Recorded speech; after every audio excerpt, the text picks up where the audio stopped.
Sir screen present हो रही है? अभी नहीं। Yes, going to okay present. Sir. Yes.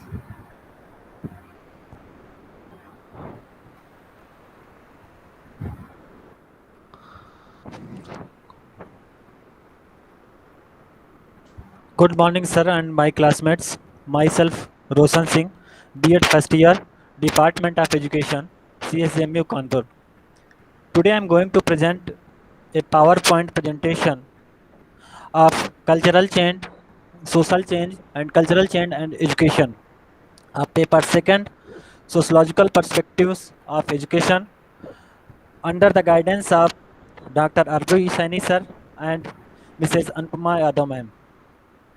My presentation topic is social change and cultural change and education.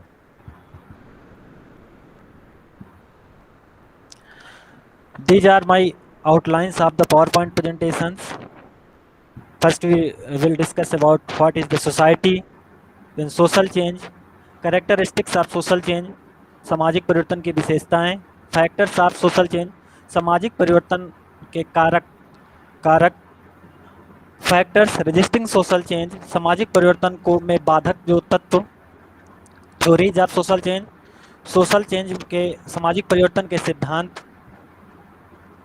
Social change and education, सामाजिक परिवर्तन और शिक्षा, एंड देन कल्चर, संस्कृति, कैरेक्टरिस्टिक्स ऑफ कल्चर, सांस्कृतिक विशेषताएं, कल्चर एंड एजुकेशन, संस्कृति और शिक्षा, कल्चर एंड एजुकेशनल एम, संस्कृति और शिक्षा के उद्देश्य, कल्चर एंड करिकुलम, संस्कृति और शिक्षा की पाठचर्या, culture and co curricular activities, संस्कृति और पाठ्य सहगामी क्रियाएं, and then culture and discipline, संस्कृति और अनुशासन, कल्चर एंड टीचिंग मेथड्स, संस्कृति और शिक्षण विधियां, कल्चर एंड स्कूल सिस्टम, संस्कृति और विद्यालय व्यवस्था, कल्चर एंड टीचर्स बिहेवियर, संस्कृति और शिक्षक का व्यवहार, देन कल्चरल चेंज, सांस्कृतिक परिवर्तन, फैक्टर्स ऑफ कल्चरल चेंज, सांस्कृतिक परिवर्तन के कारक तत्व, and then cultural change and education, सांस्कृतिक परिवर्तन और शिक्षा, देन डिफरेंसेस।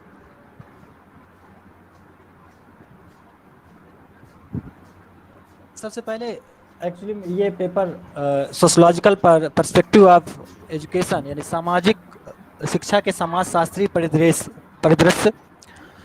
तो सबसे पहले हम ये जानने की कोशिश करेंगे कि समाजशास्त्र है क्या। तो हिंदी में समाजशास्त्र, जिसे अंग्रेजी में सोशियोलॉजी कहते हैं, ये दो शब्दों से मिलकर बना है, सोशियो और लॉजी। सोशियो का अर्थ होता है समाज से संबंधित और लॉजी का रोशन स्क्रीन शेयर नहीं हो रही सर? हो रही है, लेकिन जो आपका टॉपिक स्टार्ट और लॉजी का अर्थ एक मिनट और आप थोड़ा सा जो आपका माइक है उसको मुंह से थोड़ा सा दूर रखिएगा। Okay sir. और लॉजी का अर्थ होता है ज्ञान और विज्ञान से संबंधित। तो इस प्रकार समाजशास्त्र के अंतर्गत हम लोग मानव समाज का अध्ययन करते हैं। ये समाजशास्त्र व्यक्ति और समाज के सभी प्रकार के संबंधों, सामाजिक, राजनीतिक, आर्थिक और अन्य जो तमाम प्रकार के संबंध होते हैं, उनकी एक व्याख्या करता है। वेबर ने भी कहा था कि समाजशास्त्र वह विज्ञान है जो सामाजिक क्रियाओं का विश्लेषणात्मक बोध कराता है। ये समाजशास्त्र है और उसमें सबसे मुख्य जो कंपोनेंट है समाजशास्त्र का वह समाज। तो समाज क्या है? तो मनुष्य हम जानते हैं कि एक सामाजिक प्राणी है। व्यक्ति और समाज का एक दूसरे से बहुत घने से संबंध होता है। यानी व्यक्ति समाज के बिना नहीं रह सकता और समाज की कल्पना व्यक्ति के बिना नहीं की जा सकती है, क्योंकि और व्यक्ति न तो समाज के बिना जिंदा रह सकता है और न अपना विकास कर सकता है। अरस्तु ने समाज को की व्याख्या करते हुए कहा था कि जो व्यक्ति समाज में घुल मिल कर नहीं रह सकता है वह या तो मनुष्यता के निम्न स्तर पर है और या तो मनुष्यता के उच्च स्तर पर है। तो आखिरकार समाज फिर है क्या? तो व्यक्तियों के सामान्यतः हम लोग व्यक्तियों के समूह को ही समाज कहते हैं। वह समूह किसी भी प्रकार का हो सकता है, चाहे वो आदिवासियों का समूह हो या विभिन्न जनजातियों का समूह हो, लेकिन विभिन्न क्षेत्रों में समाज की व्याख्या विभिन्न प्रकार से की गई है। जैसे भूगोल के अंतर्गत क्षेत्र विशेष के समस्त सभ्यता वाले लोगों को समाज कहते हैं, जैसे भारतीय समाज, यूरोपियन समाज। धार्मिक पॉइंट ऑफ व्यू से देखें धर्मशास्त्र के अंतर्गत, तो धर्म विशेष को मानने वाले लोगों को के समुदाय को समाज कहते हैं, जैसे हिंदू समाज, मुस्लिम समाज, जैन समाज। राजनीति शास्त्र राज्य विशेष के लोगों को समाज कहती है, जैसे भारतीय समाज, ब्रिटिश समाज। लेकिन इन सब के अलावा समाज शास्त्र में समाज की इन सब से अलग रूप में व्याख्या दी गई है। समाज शास्त्र में व्यक्तियों को सिर्फ समूह को समाज नहीं कहते हैं, बल्कि व्यक्तियों में पाए जाने वाले सामाजिक संबंधों की व्यवस्था को समाज कहते हैं। यानी सामाजिक संबंध जब दो या दो से अधिक व्यक्ति एक दूसरे के प्रति कुछ कॉन्शियस हो जाएं, सचेत हो जाएं, या एक दूसरे के प्रति कुछ कार्य करते हैं, तो हम ये कहते हैं कि उनके बीच सामाजिक संबंध स्थापित हो गए। और तो इस प्रकार समाज जो है सामाजिक संबंधों का एक जाल है। सर आवाज आ रही है?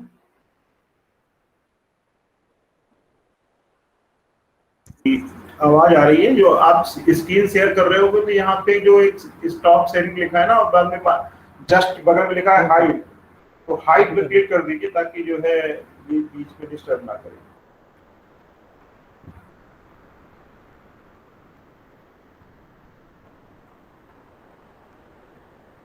Yes, good.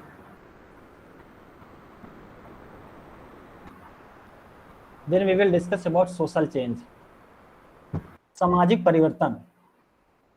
हम लोग ये जानते हैं कि परिवर्तन प्रकृति का एक अटल नियम है, शाश्वत नियम है, और प्रकृति अपना निरंतर परिवर्तन करती ही रहती है। जैसे कभी दिन के बाद रात आता है, रात के बाद फिर दिन आता है, कभी बाढ़ आती है, कभी उसी क्षेत्र में सूखा भी आ जाता है, होता है, कभी भूकंप आता है, कभी तूफान आता है, और अन्य प्रकार की चीजें। वैसे मनुष्य का भी जो जीवन का स्तर है वो निरंतर परिवर्तनशील होता है। पहले जन्म, बचपन, किशोरावस्था, युवावस्था, वृद्धावस्था और मृत्यु। मनुष्य की भाषाएं वैसे जो होती हैं, विचार, संस्कृति, उसकी जो आवश्यकताएं होती हैं, उद्देश्य, वो किसी न किसी रूप में बदलती रहती हैं। जैसे पहले पाषाण युग में जो आदि मानव था, वो उसको कोई भी यातायात के साधन नहीं पता थे, और लेकिन आज वही मानव अपने को परिवर्तन करके आज वो अंतरिक्ष तक पहुंच गया और अंतरिक्ष की सैर करने लगा। तो समाज की राजनीतिक, आर्थिक और सांस्कृतिक गतिविधियों में हमेशा परिवर्तन होता रहता है, और इसी परिवर्तन के कारण जो आज का समाज है वो पहले के समाज से पूर्णतया भिन्न है। यदि हम पिछले 100 साल के पिछले 100 वर्ष के समाज को देखें और आज के समाज को देखें तो जमीन आसमान का अंतर है। सामाजिक परिवर्तन दो शब्दों से मिलकर बना होता है, समाज और परिवर्तन। समाज हम लोग जान चुके हैं पहले क्या है, कि एक सामाजिक संबंधों का एक जाल होता है, वो समाज है। और परिवर्तन का अर्थ है पहले की स्थिति से बाद की स्थिति में कुछ बदलाव। यानी सामाजिक संगठन, सामाजिक ढांचे, सामाजिक संबंधों या समाज में के रहने के ढंग, उनके रीति रिवाज, मूल्य, विश्वास आदि में जो अंतर आ जाता है वो सामाजिक परिवर्तन कहलाता है। इसके लिए बहुत से समाजशास्त्रियों ने अपनी अपनी व्याख्याएं दी और सामाजिक परिवर्तन को परिभाषित किया है। इसे गिलेन एंड गिलेन के अनुसार we may define social change as variation from the expected modes of life। यानी सामाजिक परिवर्तन को हम जीवन की जो स्वीकृत विधियां हैं उनमें से होने वाले परिवर्तन के रूप में जान सकते हैं। एमडी जैनसन ने भी कहा कि सोशल चेंज में be defined as a modification in the ways of doing and thinking of people. यानी व्यक्ति के क्रियाओं और उसके सोचने में जो परिवर्तन आता है वही सोशल सामाजिक परिवर्तन कहलाता है।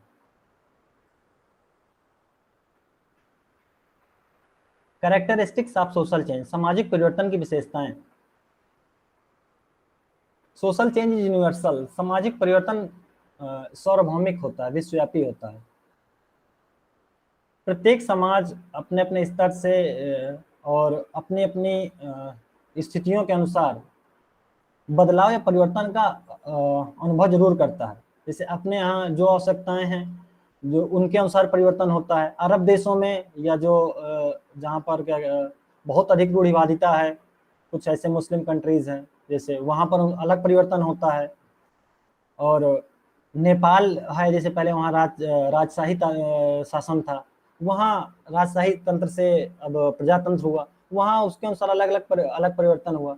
वैसे सभी देशों में सभी जगह परिवर्तन होता रहता है, सार्वभौमिक है। Speed of social change is unequal and comparative, जो हमारी सामाजिक परिवर्तन की गति होती है वो जरूरी नहीं कि एक समान हो।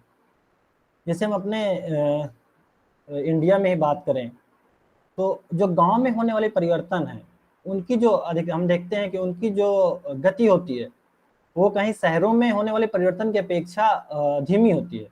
उसके बहुत से कारण हो सकते हैं। उसके कारण ये होते हैं कि उसके कारण ये भी हो सकता है कि जो गांव में रहने वाले जो व्यक्ति होते हैं वो एक दूसरे से सामाजिक संबंधों में बहुत ज्यादा बंधे हुए होते हैं। यानी यदि वो कुछ भी परिवर्तन कर रहे हैं, कुछ भी रीति रिवाजों में या कुछ अपने रहन सहन पहनावे में कुछ भी परिवर्तन कर रहे हैं, तो दूसरे लोग उनको क्या कहते हैं इस बात पर उन पर बहुत असर पड़ता है। तो वहाँ पर उनको जो उच्च वर्ग होते हैं या धनाढ़ वर्ग होता है उसका ज्यादा दबदबा होता है, और उन्हीं के पास अधिकतर संसाधन होते हैं, इसलिए वो वहाँ पर अपने अब खुद पर्सनल चेंज बहुत जल्दी से नहीं होता है, जब तक पूरा सोसाइटी, पूरी समाज जो उस जगह का है वो परिवर्तन महसूस ना करे। तो वहाँ की जो गति होती है वो शहरों की अपेक्षा धीमी होती है। Social change is an essential law, सामाजिक परिवर्तन एक एसेंशियल आवश्यक नियम है और ये अवश्य होता है। सामाजिक हम कहीं भी देखें कुछ ना कुछ जरूर हमारे परिवर्तन हुआ है। जैसे हमारे खान पान, रहन सहन और सब में परिवर्तन धीरे धीरे होता रहता है। सोशल चेंज में भी प्लान्ड और अनप्लान्ड, सोशल चेंज सामाजिक परिवर्तन की योजनाबद्ध तरीके से हो सकता है, या योजना उसकी नहीं बनाई जा सकती, आकस्मिक परिवर्तन भी हो जाता है। कभी कभी हम सामाजिक परिवर्तन की योजना बनाकर करते हैं। जैसे हमारे गवर्नमेंट है, वो कुछ सामाजिक परिवर्तन करना चाहती है तो उसके लिए पहले से पूरी योजना बनाती है। तो और कभी कभी ये भी होता है कि जैसे कहीं बाढ़ है, कहीं आ गई, या कहीं प्राकृतिक आपदाएं आ गई, तो अचानक परिवर्तन वहाँ पर हो जाता है। वहाँ के लोगों के रहन सहन, वहाँ के लोगों के संबंधों में, वहाँ के जो उद्योग धंधे हैं उन सब में परिवर्तन आ जाता है। सोशल चेंज में भी शॉर्ट टर्म और लॉन्ग टर्म, सोशल चेंज मतलब शॉर्ट टर्म कम समय के लिए भी हो सकता है और बड़े समय के लिए, लंबे समय के लिए भी हो सकता है। Social change is community change, social change एक सामाजिक परिवर्तन जो होता है वो एक किसी व्यक्ति का परिवर्तन नहीं होता है। सामाजिक परिवर्तन एक पूरे कम्युनिटी का, पूरे समाज का, एक समुदाय का पूरे परिवर्तन होता है। Social change is result of the interactions of various factors, सामाजिक परिवर्तन में बहुत से कारक होते हैं जो सामाजिक परिवर्तन में अपनी भूमिका अदा करते हैं। उन कारकों को हम आगे देखेंगे। Factors of social change, social सामाजिक परिवर्तन के जो कारक हैं उसमें सबसे पहले हम लोग बात करेंगे जियोग्राफी, पॉपुलेशन एंड इकोलॉजी, भौगोलिक जो परिस्थितियां और जनसांख्यिकी परिस्थितियां हैं उस पर। कल्चर, संस्कृति, साइकोलॉजिकल फैक्टर, मनोवैज्ञानिक कारक, इकोनॉमिकल फैक्टर, आर्थिक कारक, एजुकेशन, शिक्षा, पॉलिटिकल फैक्टर, राजनीतिक कारक, रिसर्च एंड डेवलपमेंट स्कीम्स, शोध और विकास की जो योजनाएं आती हैं, साइंस एंड टेक्नोलॉजी, विज्ञान और अनुसंधान तकनीकी, वार फैक्टर, और युद्ध को जो कारक है उस पर बात करेंगे।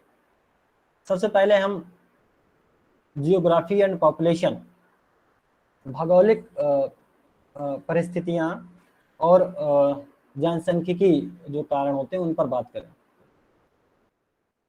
तो तो अपना जैसे सब जगह की जो जियोग्राफिकल जो जियोग्राफी है वो अलग अलग होती है। और वहाँ पर कहीं जैसे मरुस्थल है तो कहीं पर बहुत ज़्यादा ठंडी पड़ती है, कहीं पर बहुत ज़्यादा गर्मी पड़ती है, और वहाँ के उसके हिसाब से लोगों की जो अपने अपने रहन सहन है वो परिवर्तित होते रहते हैं। उसके साथ साथ यदि जो प्राकृतिक आपदाएं आ जाती होती हैं वो सामाजिक परिवर्तन का एक बहुत बड़ा कारक बनती हैं। क्योंकि यदि जैसे कहीं बाढ़ आ गई, सूखा पड़ गया, या और अन्य जो तूफान आ गया, सुनामी आ गया, तो वहाँ पर जो लोगों के बीच संबंध होते हैं वो एक दूसरे प्रकार के संबंध स्थापित हो जाते हैं। वहाँ जो पहले कटुतापूर्ण मतलब संबंध थे वो ज़्यादा मधुर हो जाते हैं, क्योंकि लोगों को लगता है कि हम सब एक दिक्कत से या परेशानी से वो फेस कर रहे हैं, इसलिए वो संबंध जो है मधुरतापूर्ण व्यवहार में बदल जाते हैं। इसके साथ साथ प्राकृतिक आपदाओं के कारण जो वहाँ पर उद्योग धंधे होते हैं, ठीक है, उन पर भी बहुत बड़ा असर पड़ता है। उद्योग धंधे खत्म हो जाते हैं, लोगों का विस्थापन होता है कि स्थान से दूसरी जगह पर, लोगों की आर्थिक स्थिति बदल जाती है, लोगों का रहन सहन बदल जाता है, यहाँ तक लोगों का खान पान भी चेंज हो सकता है। यदि उनकी बहुत ज़्यादा तबाही आ गई तो ये भी हो सकता है कि लोग अपना मतलब पेट भरने के लिए कुछ गलत काम भी करने लगे। तो वहाँ पर एक बहुत बड़ा परिवर्तन ये जो प्राकृतिक आपदाओं और भौगोलिक स्थितियों का सामाजिक परिवर्तन में पड़ता है। पॉपुलेशन, जनसंख्या का भी बहुत बड़ा प्रभाव और दूरगामी प्रभाव पड़ता है इस पर। जनसंख्या बढ़ती है, घटती है, तो उसके दोनों प्रकार और रचनाओं दोनों पर बदलते हैं। इससे लोगों का जीवन स्तर भी बदलता है, उनका आर्थिक, सामाजिक और सांस्कृतिक, राजनीतिक सभी क्षेत्रों में परिवर्तन होता है। बहुत तेजी से यदि जन्म दर है और मृत्यु दर कम है तो हमको विभिन्न प्रकार की समस्याओं का भी सामना करना पड़ता है, जैसे बाल श्रम, गरीबी, अपराध, लूट। अत्यधिक जनसंख्या वृद्धि का कारण हमारे स्वास्थ्य पर भी पड़ता है। और जैसे किसी गरीब परिवार है और उसमें बहुत अधिक जनसंख्या है तो वो उनका क्या कहते हैं पालन पोषण उतने ढंग से नहीं कर पाता है, और उनके स्वास्थ्य में भी और उनका कुपोषण के वो शिकार हो जाते हैं, उसके घर के बच्चे या परिवार के सदस्य। तो इसका परिणाम बेरोजगारी भी इससे होती, जनसंख्या, अधिक जनसंख्या से, जैसे हम फेस कर रहे हैं अपने देश में भी। गरीबी, शहरीकरण और सुविधाओं का अभाव, एकल परिवार हो जाता है यदि एकल परिवार, क्योंकि फिर सारी व्यवस्थाएं जो होती हैं कंबाइंड फैमिली में नहीं पूरी हो पाती, तो लोग अब न्यूक्लियर फैमिली की ओर बढ़ रहे हैं। और बहुत से प्रकार के जो सामाजिक संबंध इससे बदलते हैं वो उसका प्रभाव सामाजिक परिवर्तन में जनसंख्या का भी पड़ता है। कल्चरल चेंज, सांस्कृतिक परिवर्तन। सांस्कृतिक परिवर्तन का जो हमारे सिर्फ संबंधों को प्रभावित नहीं करती है, ये हमारे ये हमारे प्रौद्योगिकी, तकनीकी अनुसंधान, इन सबको भी एक निश्चित दिशा देती है। और किसी भी अधिकतर किसी भी देश की जो शिक्षा होती है या वहाँ का जो विकास होता है या वहाँ जो अनुसंधान होते हैं वो कहीं ना कहीं उस देश की संस्कृति पर ही आधारित होते हैं। वहाँ के जो शैक्षिक संस्थाएं होती हैं उनका भी क्या कहते हैं सामाजिक संस्कृति में प्रभाव पड़ता है। यदि जैसे हम बौद्ध समय में देखें तो बौद्ध समय में वहाँ पर सांस्कृतिक परिवर्तन हुए, और वहाँ सांस्कृतिक परिवर्तन होने के कारण क्या हुआ, लोगों में जो वहाँ पर जो है इसके सांस्कृतिक परिवर्तन होने के कारण सामाजिक परिवर्तन भी देखे गए। लोगों में जो अब वहाँ पर जो बौद्ध धर्म में आ गए, वहाँ पर जो भेदभाव की थी या ऊंचे नीचे छुआ उसकी जो भावना थी वो खत्म होने लगी, और अन्य तमाम परिवर्तन हुए उसके कारण। तो इसलिए कल्चरल चेंज, सांस्कृतिक परिवर्तन का बहुत बड़ा प्रभाव सामाजिक परिवर्तनों में पड़ता है। साइकोलॉजिकल फैक्टर, मनोवैज्ञानिक कारक। सामाजिक परिवर्तन में मनोवैज्ञानिक कारक का भी बहुत बड़ा प्रभाव पड़ता है किसी भी परिवर्तन का जो उदय होता है वो सबसे पहले मानव के मस्तिष्क से होकर ही निकलता है, क्योंकि मानव जो होता है वो एक जिज्ञासु प्रवृत्ति का होता है, और जो वो खोज करता है, नया आविष्कार करता है, वो सबसे पहले अब उसके जो थॉट्स उसके आते हैं वो सबसे पहले उसके माइंड में ही आते हैं, और वो उसी के अनुसार परिवर्तन करता है। इसके साथ साथ यदि वहाँ पर उसके जो मानसिक उसको समस्याएं हैं, यदि कुछ समायोजन है, तनाव है, संघर्ष है, तो वो भी उसका भी प्रभाव एक सामाजिक संबंधों पर पड़ता है। मनुष्य जब अधिक व्यस्त रहने लगा तो उसके पास समय की कमी हो गई, और उसने सोचा कि अब कुछ ऐसे चीज़ों की खोज की जाए जिससे नवीन आविष्कारों की खोज उसने की, जिससे हमारा यातायात के साधन, समय कम लगा, जनसंचार के साधन, तो इंटरनेट का उसने प्रयोग हुआ। तो इसलिए साइकोलॉजिकल फैक्टर भी बहुत बड़ा एक प्रभाव सामाजिक परिवर्तनों में पड़ता है। इकोनॉमिकल फैक्टर, आर्थिक कारक। आर्थिक कारक का एक ये बहुत बड़ा रोल सामाजिक परिवर्तन में होता है। जैसे यदि वहाँ की अच्छी किसी की गुड इकोनॉमिक कंडीशन है, किसी समाज के, किसी व्यक्ति की, तो वहाँ पर शहरीकरण अधिक होता है। शहरीकरण होता है तो शहरीकरण कहीं ना कहीं आधुनिकीकरण करने से आधुनिकीकरण होता है, आधुनिकीकरण कहीं ना कहीं शहरीकरण को बढ़ावा देता है। उससे इससे क्लाइमेट चेंज, जलवायु परिवर्तन भी होता है। जलवायु परिवर्तन हमारे भौगोलिक स्थितियों को भी बदलता है, जिससे प्राकृतिक आपदाएं भी और अधिक होती हैं, और आधुनिकीकरण या शहरीकरण होने से हमारे उन पर उनकी जो शिक्षा की गुणवत्ता होती है, शिक्षा का भी प्रसार होता है, और शैक्षिक परिवर्तन भी होता है। तो इसलिए एक ये जो इकोनॉमिक्स होती है, आर्थिक स्थिति, वो एक बहुत बड़ा सामाजिक परिवर्तन करने में बहुत बड़ा अपना रोल अदा करती है। हम लोग पहले जैसे उसमें एग्रीकल्चर बेस्ड इकोनॉमी थी हमारी, अब वो धीरे धीरे इंडस्ट्रियल बेस्ड इकोनॉमी पर, औद्योगिकरण आधारित होने लगी है, और उसका प्रभाव हमारे समाज पर धीरे धीरे उसका प्रभाव हमारे समाज पर पड़ता है। औद्योगिकरण से उत्पादन जो होता है वो घरों से निकलकर फैक्ट्रियों में होने लगा। महिलाएं भी अब काम करने के लिए घरों से निकलने लगी। धर्म, विश्वास आदि की बाधाएं दूर होने लगी, और जो लोगों में थोड़ा भेदभाव थे वो, क्योंकि एक जगह एक छत के नीचे काम करते हैं, तो वो कहीं ना कहीं थोड़ा कम होने लगे। श्रमिकों की मांग बढ़ गई, बड़े पैमाने पर औद्योगिकरण से शहरीकरण हुआ।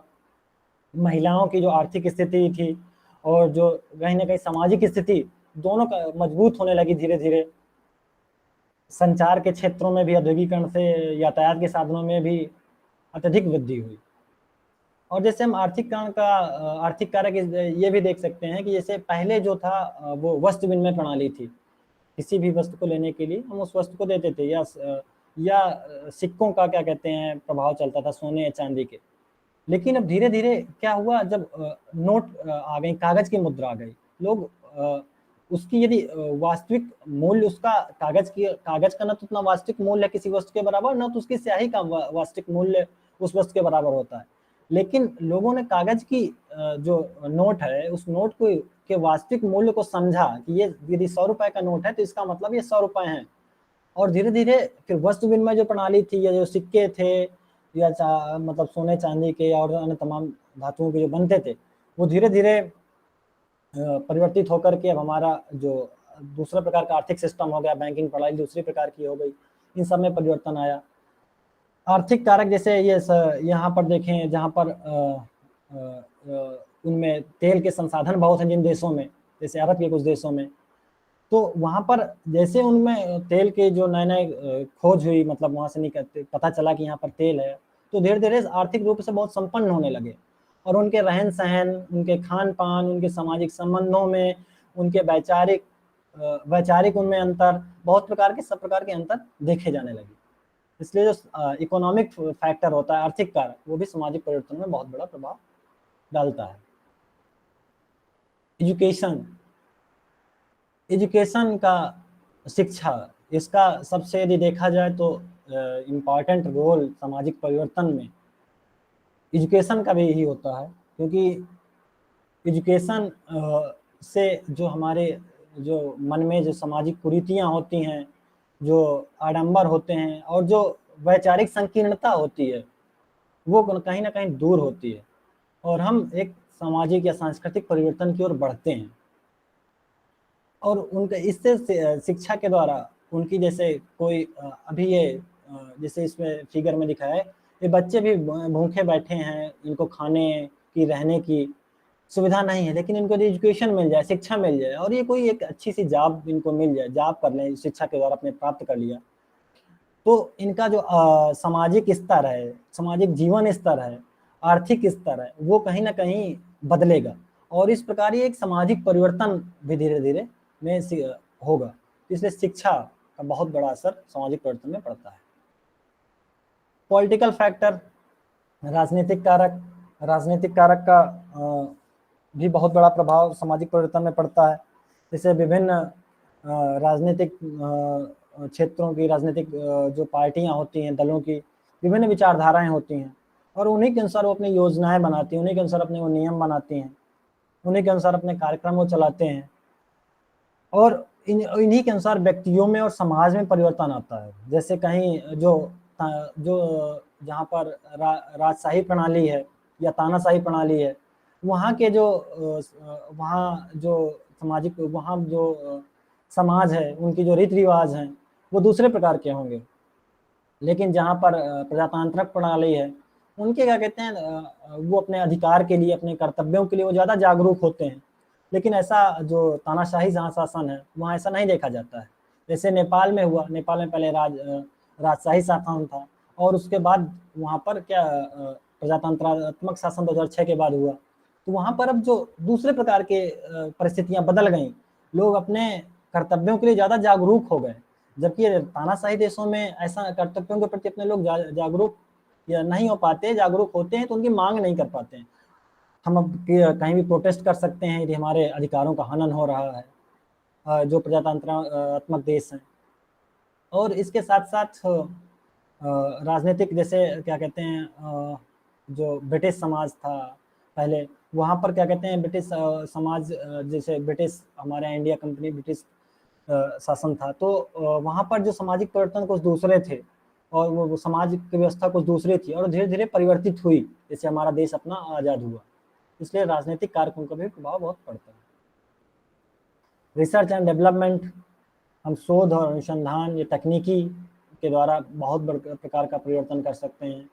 हम नए-नए जब आविष्कार करते हैं, जैसे तो हमारे ये समय में भी हमारे क्या कहते हैं कमी आती है, हमारे यातायात में भी क्या कहते हैं यातायात के जो साधन होते हैं वो अत्यधिक विकसित हो जाने से और हमारा जो सामाजिक संबंध होते हैं वो कहीं न कहीं प्रभावित होते हैं।